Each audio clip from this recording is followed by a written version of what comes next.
If you spend too much time thinking about a thing, you'll never get it done. Make at least one definite move daily toward your goal. That's a quote from Bruce Lee and sets the tone for today's episode, The Black Belt in Leadership. Welcome back, everyone. I'm your host, Aslak de Silva, a former full contact martial artist, fighter, and a CEO for Self-Restore International Company. And today we're diving into the art of getting things done. My guest is someone who embodies action. Klaus Raasted has authored 46 books, organized over 1,000 events, delivered 100 keynotes in just 100 days, and consistently performs at an incredible pace with more than 60 keynote talks per year.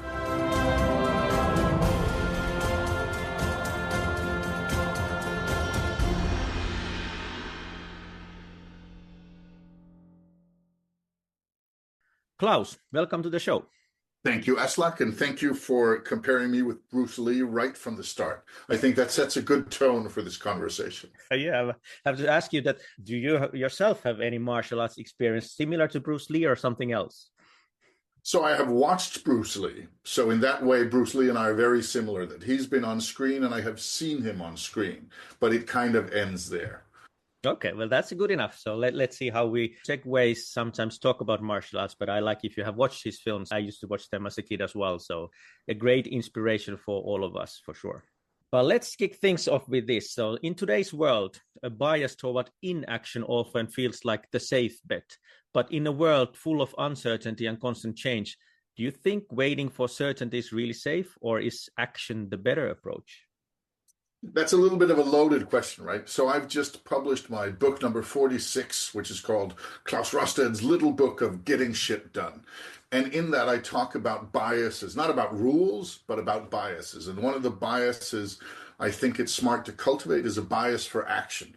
And one of my examples is that you should act even when you're not certain. Like one of the things you should do is certainty, we rarely have it. There are places where we do have it, but that's usually in things like very limited games or simulations or math, or even in a martial arts fight. You've been in plenty of those. When have you ever been certain in a fight? Yeah, that's a good question. I mean, you try to be certain, but then it's always a risk when you move, or it's just standing there is a risk as well, right? And I know that this is not a martial arts quote, it's a Mike Tyson quote, but the all good plans, what happens to the plan when you get a punch to the face, right? That is, in martial arts, or boxing for that matter, it's rather clear what the rules are, it's rather clear what the goals are, it's limited scope, it's limited space, there's even referees, there's tradition. Business is not like that. Life is not like that. And even in those limited circumstances, we're rarely certain. How the hell are we supposed to do that? When somebody says, should we take the VC investment, or should we hire a new chief marketing officer, or should we fire a third of the workforce due to AI? We're never certain. So if we can't act when we're uncertain, we're going to have a pretty hard time in the world we live in. Yeah, true. But then let's talk a bit about the power of choice. And I know that you've mentioned before that your stepfather, a computer science professor, taught you that there are two types of choices, the clear and obvious ones, and then the murky and uncertain ones. So how has that shaped your approach to decision making?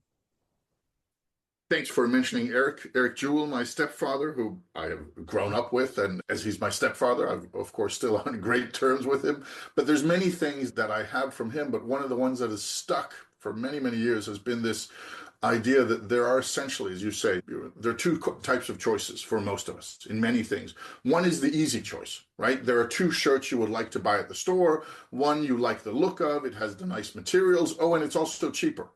So do you want the cheaper, better one that you like, or do you want the more expensive one that scratches you and you don't like? Well, that's a stupid choice. Everybody knows what you're going to choose.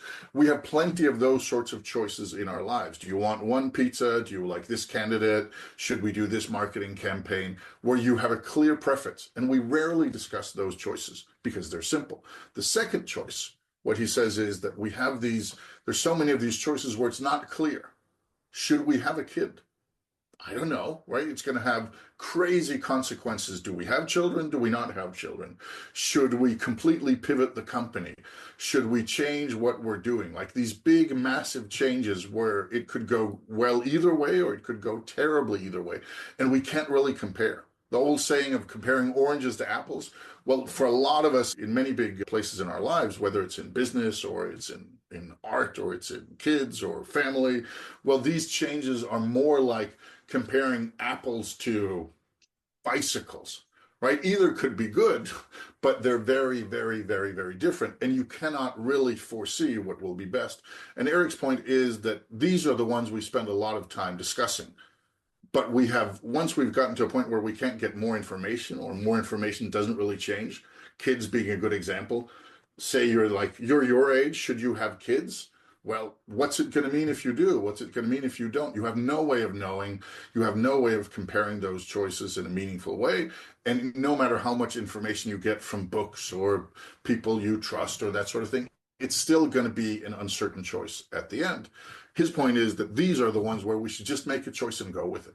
Because if you can't really figure out which one is the better choice, then at some point you need to just decide. And we spend so much time agonizing, trying to squeeze that extra piece of information. Let's go back to the data, where at the end of the day, these things are so unclear that it comes down to faith and to saying, let's try it out, right? Whether it's a basic income experiment or it's changing how you run your company or doing something different.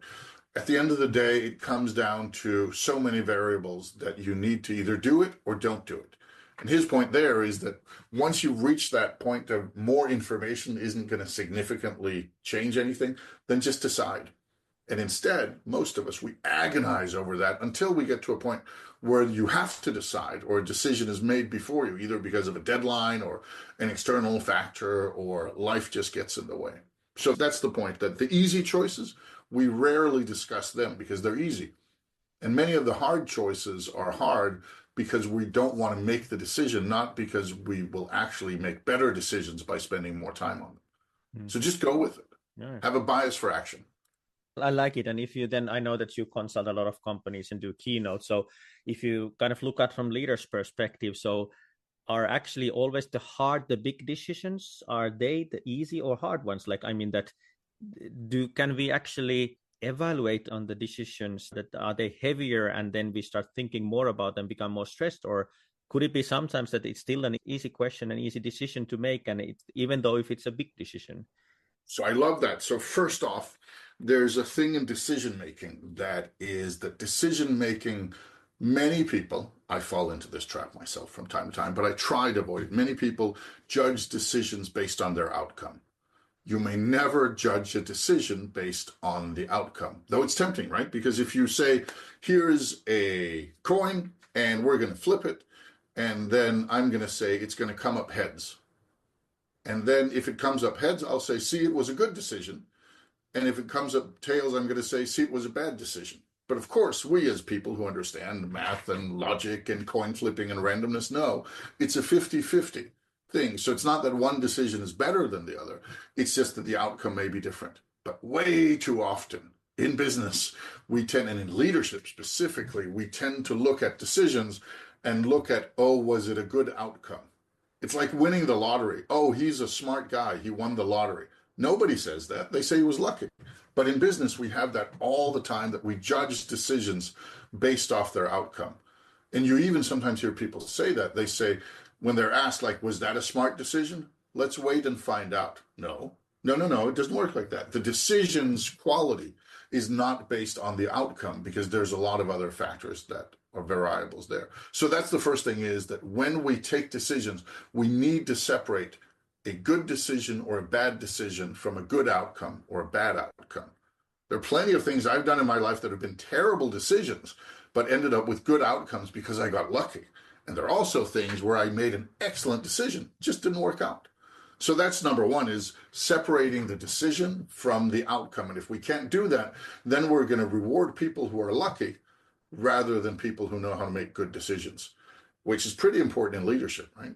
And the second one is that the bigger a decision seems, the more we think we must think it through, right? So let's say you come to me and say, Klaus, I've just gotten an offer from something to do self-lease stores. We've been offered to go big in China, right?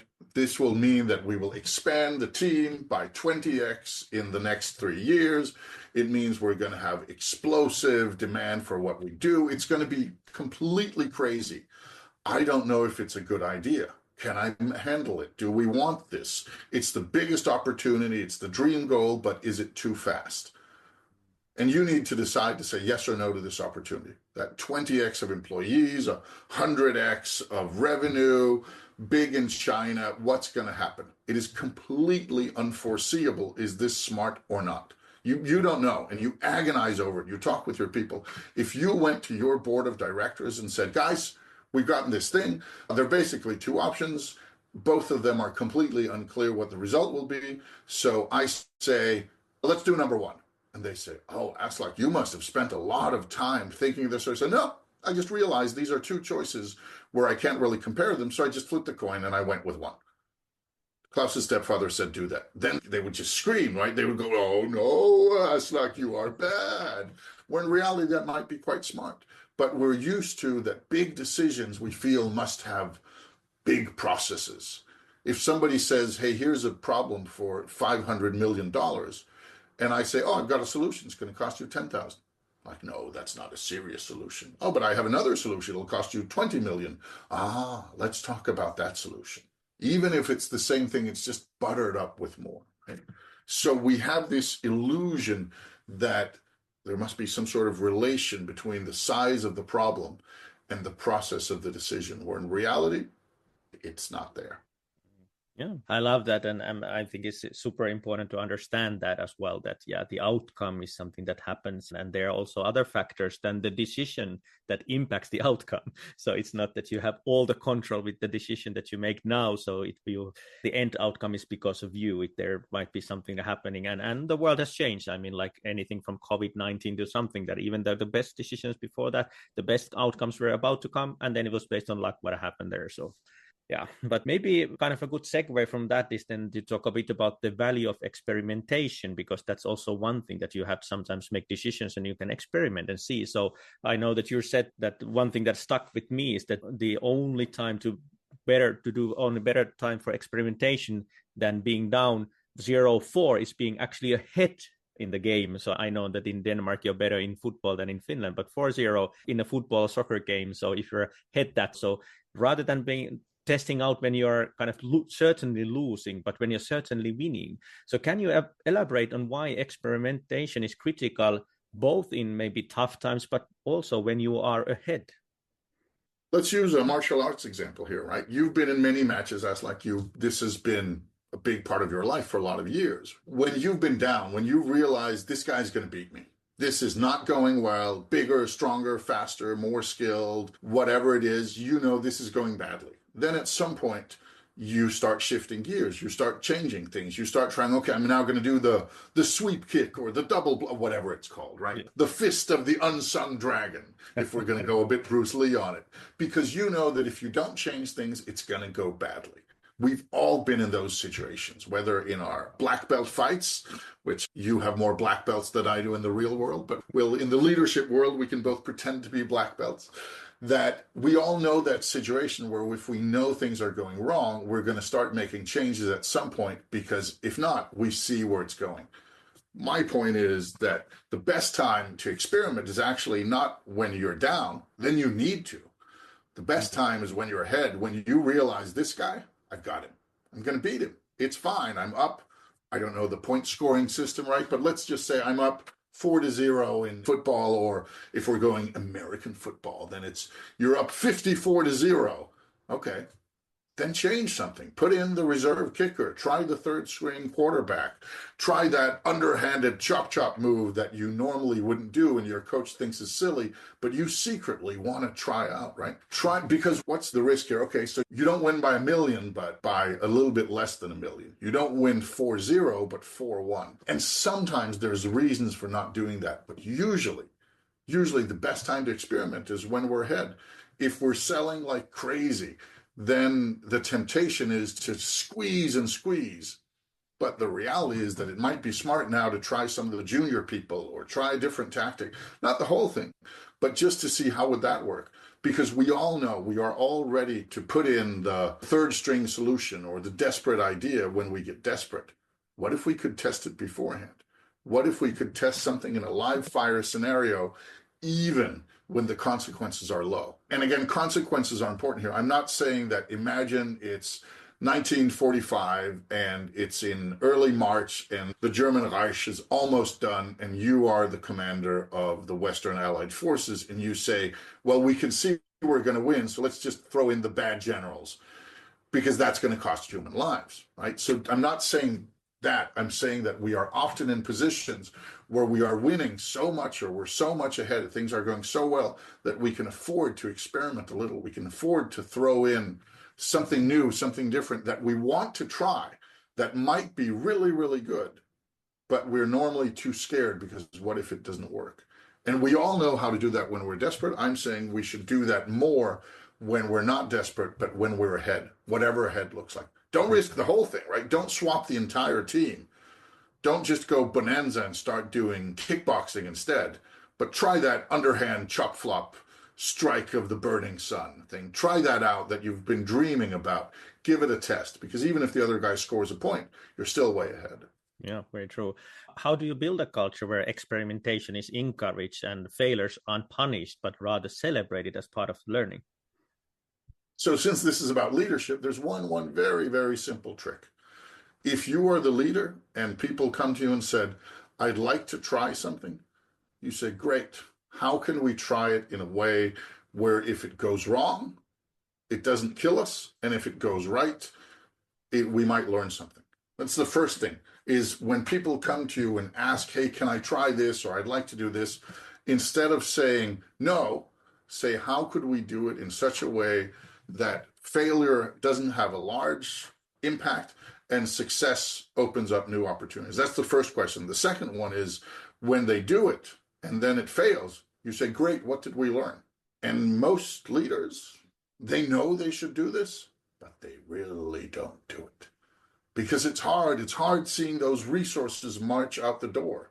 It's hard seeing people waste time. It's hard seeing people take chances that don't pan out, especially if you, as the leader, think that it's not going to work. One of the hardest things as a leader is not so much trying out your own ideas and seeing them fail. Most of us do that from time to time. But it's allowing somebody else's ideas, instead of evaluating them, then it's saying, try it. I was at a leadership conference a couple of years back, Denmark, 3,000 people in the room or so, and there's this Swiss-American guy, Alex Osterwalder, who's talking about innovation. And I remember him because he's on stage and he says, okay, how many of you, when your teams come to you with ideas, think that you have the skill and capacity and experience so you can evaluate if this is a good or a bad idea? Raise your hands. And then a lot of people raised their hands. And he said, good, all of you who have raised your hands, I would fire every one of you. And then the room goes like, oh, what just happened there? And his point was that it is very tempting as a leader to think that your job is to evaluate ideas that come in, experiments that come in, and judge them before they're even tested out. And he says, no. In the world we live in, which is volatile, uncertain, complex, and ambiguous, there might even be a term for that, right? Well, that we should not evaluate ideas beforehand, because what the hell do we know? What we should do is make room for testing them in a way so it doesn't hurt, but we might learn. And then he, of course, had a bunch of good examples of companies who've done that and some of companies who had not done that. So the first thing there is ask, how can you do it? And two, let them actually do it, instead of thinking that you're so smart that you'll know whether it'll work or not. Because probably you won't. kind of moving a bit ahead, but like thinking, of course, like I love the Alex Osterwalder example and been there in the audience myself as well. And it's an eye opener when you understand that, okay, you don't know. But still, like if you look at the modern work culture, so there's lots of emphasis on feedback. So we want to know that, okay, maybe those are not the experimentations or innovations, so big things, but we just crave for feedback. In martial arts, it's super simple. If you go to a full contact fight, so the feedback is pain that you get, and you immediately know what you did wrong, but maybe you don't know the path for the future.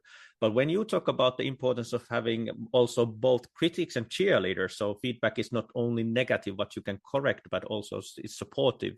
And I know I think it's Marsh Goldsmith who talks about the feed forward, which I like a lot myself as well, that not only that what we do before, but okay, what shall we do in the future? But if coming back to you, the critics and cheerleaders, so why do you think leaders need both, and how do you balance out these voices? So I think that there is a lie we tell ourselves, and we can decide, if you're listening out there, you can decide, are you part of this we, or is that not you? And that lie is that we're these super rational beings, right? That we do things that are rational and intelligent and smart and reasoned and thought through. Yeah, well, maybe not so much necessarily. Where humans are social animals. There's so much literature out there that says very clearly that children who don't get told, hey, you did a good job, that's pretty bad. Children who also don't get told, hey, that was not good, that's also pretty bad. Funny that these children, when they grow to be adults, they have some of these patterns. And we as adults are a bunch of emotions and tied together traumas and experiences and memories and logics and stories and beliefs in this complicated bundle. And one of the ones that I find the most surprising is this idea that, oh, if I do something, I only want to know how to make it better, like I am a robot. And no, I don't need to know that I was good. Well, this is simply not true. And I'm pretty sure that you, who's been both helping others in the martial arts space and have been coached for years and years, it's kind of nice sometimes when somebody says, hey, Aslak, good job. Yeah. And it's also nice when somebody says, good job. If you want to make it even better, try the exploding kick of the vulture crane. And you're like, oh, the exploding kick of the vulture crane. He said, I did it. Maybe I'm ready for that. But if you have somebody who only tells you when you're wrong, the only people who respond well to that are the ones who have some sort of so deep trauma that they think that's what they deserve. And even if they respond well to that, that's going to cause trouble later on. We like getting told that we do good things, especially when we do. We need cheerleaders. And that's why I say when you ask for feedback, it's really smart to have some people who are in your corner, some people you know who will cheer you on and say, yeah, that's awesome. Because whether you think it's necessarily true or not in that given moment, it's nice. The body likes it. The mind likes it. And having people cheer you on, it's also a thing from positive psychology that there's this interesting ratio. If you look at teams that are like low performing, medium performing, or high performing, and you look at their communication, turns out that if you, and these are not my numbers, but if you look at a low performing team and look at how much negative commentary versus positive commentary happens, like how many, for every time you say, this was great, you also say this was wrong. And turns out that, and this is not to say that just by doing this, you're going to get this result. These are looking the other way. So you look at a low performing team and you find out that their ratio is, from this study, 0.9 to 1. So there's slightly more negative than there's positive. Then you look at a medium performing team and they have like a 1.8 to 1 or something like that. So almost double as much positive as negative, but still some. Then you look at high performing team. In that study, and I can't remember the precise study, so I'll just give the numbers, it's 5.6 to 1. So for every time you say, Jacques, that was shit, then there's 5.6 times where you say, awesome, Jacques, good job. And that doesn't mean that just by saying good job, good job, good job, good job, and that sucks, suddenly you have a high-performing team. But it is kind of thought-provoking, right? This idea that high-performing teams tend to have a lot of positive communication. And to me, that says they don't just have critics, they also have cheerleaders. then a leader, I mean, it might be easier to praise others and say that you did a good job and support them. But what about yourself? Should you also have these talks to yourself, a pep talk yourself, saying that you did a good job, even if the outcome was not what you wanted, but you did a good job? Yes, if you've been an entrepreneur, and you cannot really survive as an entrepreneur if you don't tell yourself, this was a good idea, it just didn't work. Because at some point you're going to give up, because the world's going to throw stuff at you that doesn't work. And if you are not a good cheerleader for yourself, you're going to have a very hard time being an entrepreneur. I just say that it's smart having other people as well. It's really good having people around you that are dedicated cheerleaders. And many of us have them indirectly. It could be our kids, it could be our husbands, it could be our friends. But have some people where you say, hey, you know what? I'd like to talk this thing through with you. And what I want is not for you to give me criticism. I have plenty of people telling me what's wrong. I'd like you to highlight what you think is right or what excites you, because I could use a cheerleader. Okay, well, that sounds good. That's a useful function. Just like if you have nobody telling you what you could do better or what might be wrong, that's problematic.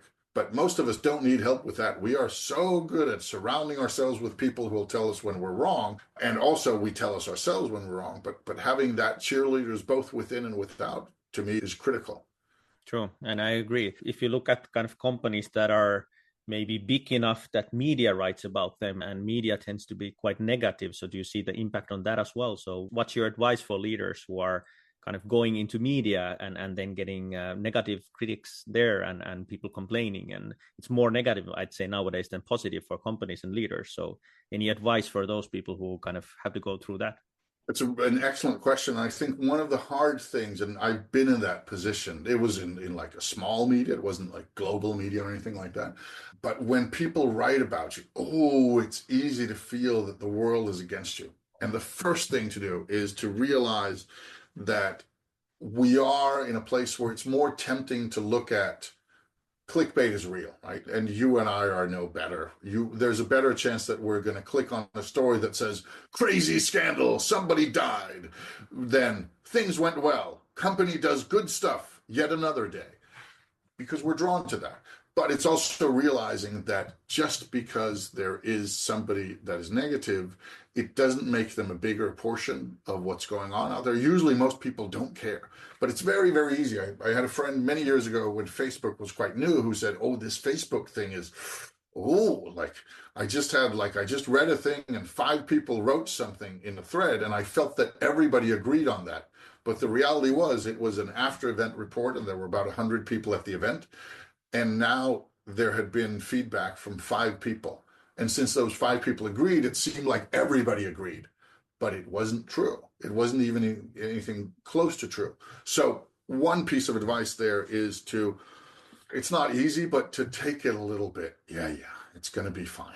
It's going to be fine. And look at numbers. If you have, let's say you're doing something like your stores, if 94% of customers say something sucks, then probably you should change it.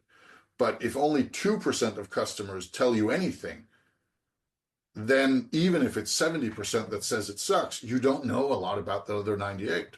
Maybe it's the only ones who care enough to say anything are the ones who either think you're idiots or who are super fans. And that's how it usually is. Most of us don't care enough about most things, so we only say things if we're really mad or we're really disgusted or if we're super fans. And it's much more tempting to listen to the people who are annoyed. So I would say that if you are a company that's in the media, then it is extra important not to get caught up in caring too much about it. And the same goes for the positive, right? If somebody writes that, oh, you're awesome, and CEO Aslak de Silva and Selfly are on the road to stardom in some startup magazine, like that's cool. But that's not necessarily the truth just because somebody said it. Goes for positive as well as negative. But it's nicer to pay too much attention to the positive than the negative for our own sakes. Yeah, of course. Yeah. But it's a good advice that, I mean, all the entrepreneurs and we are more likely to read the negative comments rather than the positive ones and really take them as the truth. So which is important to just remind yourself about those things and then maybe talk with your team and get the cheerleading up there. But since the focus was on a lot on the productivity and maybe getting shit done, so it's easy to think that the productivity as a game of laser focus, strict discipline, and endless hustle. But you argue it's more about rhythm with the sprint, recharge, sprint, recharge. So how does this approach align with today's fast-paced work culture? So I think for me, actually, this sprint, recharge, I don't think I'd use those words. Not that I see there's some merit to them. For me, it's more a matter of do try. And I say it in my keynotes. I usually ask audiences, so how many of you would like to work 72 hours a week? And most of the people I do talks for, they don't want to do that. Even though it's used in many Chinese factories, it's not really that common in kind of the West where I do most of my business. And that means that if you don't want to do that, you don't just want to work more, then you need to do it differently. Then you need to work smarter. And sometimes that's just about doing things in a more disciplined way, but often it's doing things in a different way. Right now, as we're talking, I am standing. I'm not sitting at a desk because I don't have a sitting desk anymore. I have a treadmill that I walk on when I do meetings, and the minimum is I stand on it when I do work. And the reason I have that is that then now doing standing work and therefore using some extra calories is not a matter of discipline. I don't have to choose to do it. It's the only way I can work, right? That changing our environment changes things, changing our motivation, yes, but in my experience, discipline, and I've got a reasonable amount of it, right? Discipline is hard. Making things that are interesting, motivating is much nicer. Making things where you can't do it differently is much nicer. I remember a couple of my friends many years back, they had twins. They were quite young and they had twins and they were completely overwhelmed. And then they said, okay, so how do we make this less overwhelming? And one of the things they did was they got rid of all their kitchenware. So they only had 4 forks, 4 spoons, 4 knives, 4 plates, 4 cups, etc. Because that way there was zero chance that their kitchen got overwhelmingly disgusting. Yes, they had to do a lot of washing up because they only had one set of everything, but it meant that they never had to deal with the problem of, oh my God, the kitchen is completely lost and we've got twins, and because they simply removed that opportunity. And I find that when it comes to getting shit done, it is very tempting to talk about discipline. Get up at 5 in the morning, do an ice bath, run 3 kilometers, do the thing, and then write 100 LinkedIn posts and master this and blah, blah, blah. And just reading about makes like, whoa, that's exhausting. Where if you do something that you like, if you want to run more, then either you can get a lot of discipline or you can get a dog. Because if you want to run more and you have a dog, then you like the dog, then there's a better chance you're going to run more. I'm pretty sure that one of the things, you have an insane amount of discipline. This is no secret. But I'm also sure that at some points, what has kept you going has not been discipline, but the fact that you simply like beating up other people, right? Or you like the training, or you like the camaraderie. It wasn't just all steel discipline. Some part of it is motivation. And sometimes it's also the environment, that you create something where there is no other choice or where it's just easier to do one thing. Discipline is good, but I find discipline to be generally a bad substitute for environment or motivation. And I like that, and you're right there. Like for me as well, like I mean that I can do lots of things and I can push, but let's say after an injury, it's super hard to get back because you lost that what you were doing. So discipline is easy to keep up when you're actually succeeding, but when something breaks there, it's hard to come back. And that's what happens to many athletes, that happens to fighters, that happens to leaders as well. That if there's a big change, you get fired or you change the company being acquired or something, there's a new start. It's hard to be disciplined from the start. You need to build it up, like you said, from your motivation, maybe your passion, and for a bigger meaning, maybe a vision is something that keeps you going. So I like that. One risk that I see, and if you look at from martial arts in general, and of course leaders as well, is then the perfectionism, the thrive for that. So basically, like in martial arts, is that you're never gonna be perfect, but still you aim for that constantly, like all the time. You just want to do better, and you basically, it's all kind of coming from like, what's a perfect movement that you're trying to replicate. Same with leaders. We get all these trainings. You are referring to leadership conferences where we attend and hear the best leaders in the world saying how it's to be done, and then we're never perfect anyway. So what's your intake on perfectionism, and how can we avoid that doesn't become a burden for us? So I often tell people that one of the reasons I get anything done is because I'm not a perfectionist. It's one of my secret sauces. I'm not a perfectionist. I do a lot of things. I have a decent skill set. I know a thing or two, but I have never done anything in my life that I could not have done better. Nothing. There's nothing I have done in my life that I could not have done better. I could have spent a bit more time. I could have spent a bit more focus. I could have spent a bit more energy. I could have done differently. Once you have that thought, if that sinks in, and for most people it doesn't, then you realize, okay, I'm not going to be perfect, because what the hell is perfect? And perfect is also a moving target. I think for me, the biggest problem with perfect is that perfect is this static thing where you can reach it. And yes, there are places where you can reach perfection, but those are usually very small, very closed systems. You can have perfection in math. You might even, in a martial arts fight that is points-based, which some of them are, right? You might have, okay, there's a maximum of 28 points you can get. Well, then if you score 28, then it's obviously perfect. Well, maybe not, but it's perfect within that system.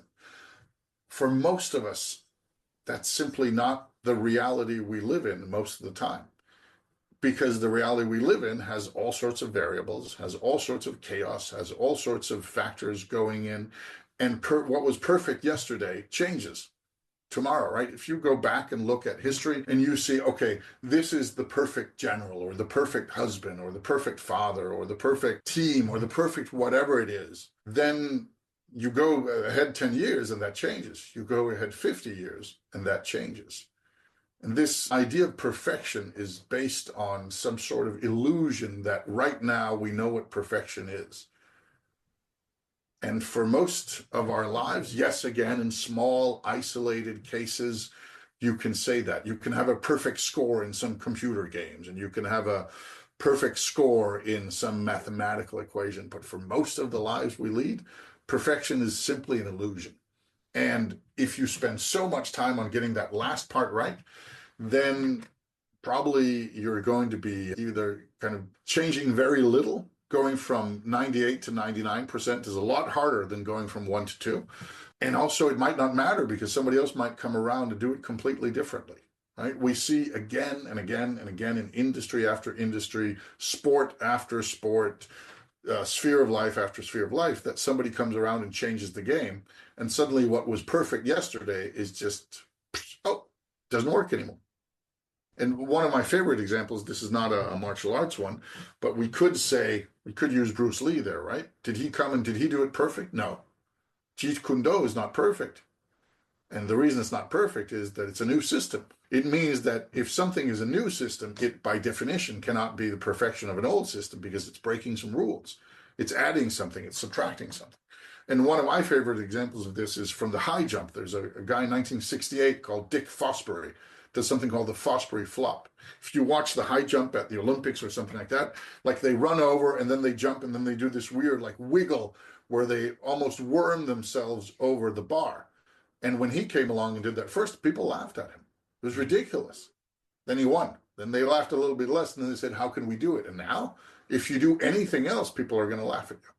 And I think that's the key, is that perfection is chasing the best practice. But sometimes if you want to win or you want to change or you want to impact or you want to grow, you can't win by chasing best practice, especially because somebody else is already there, but you might chase different practice. You might chase new practice. You might do things in a new way. And there's no way where that is more clear than in leadership. I love that. Thanks for that. And yeah, and it's still sometimes it just comes to our mind. We just aim for perfection and we're not happy before we reach that. But I think here what you were exactly mentioning is that just like let it go and just live for the moment. And what was today perfect is not perfect tomorrow anymore. And the situation changes. And when in the start you were talking about also the things that are we don't even know, like, actually. So when we're making a decision, so we don't even know what the perfect decision would be or perfect outcome for that sake. But hey, Klaus, this conversation has been truly, in my opinion, a black belt level of insights. But before we wrap up, so what would be the one actionable takeaway for our listeners who want to develop their bias for action today? So kind of getting things done. So what would be your last advice for them? Well, I'll give them two pieces of advice. One is, of course, shameless self-promotion, right?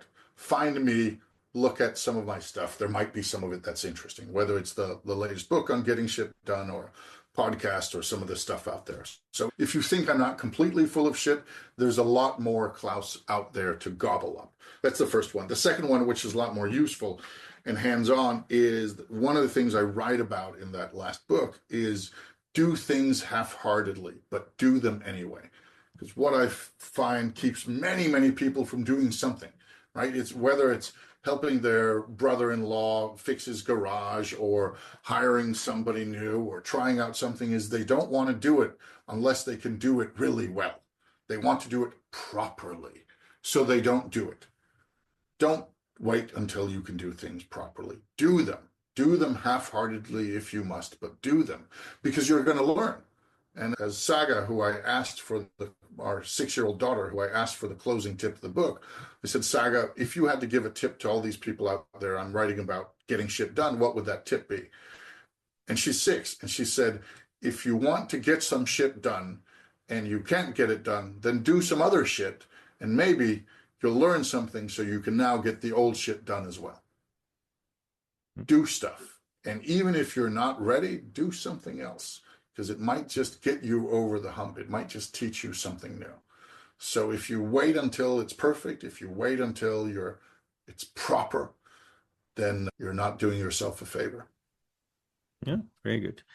Hey, but thanks, Klaus, for joining us. And certainly I also vouch for reaching out and checking out the content that you have. I don't know if somebody has time to read all your 46 books, but maybe picking up some of them. And as I know that you can be also booked for keynote, so then you maybe in a concise way teach what you've kind of learned during those. But thanks for joining. Thank you, Aslak.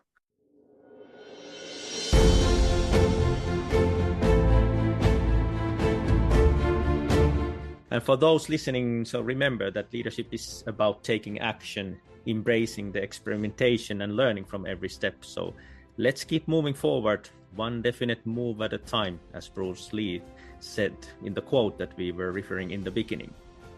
So until next time, take a stance, bow, and unlock your black belt in leadership.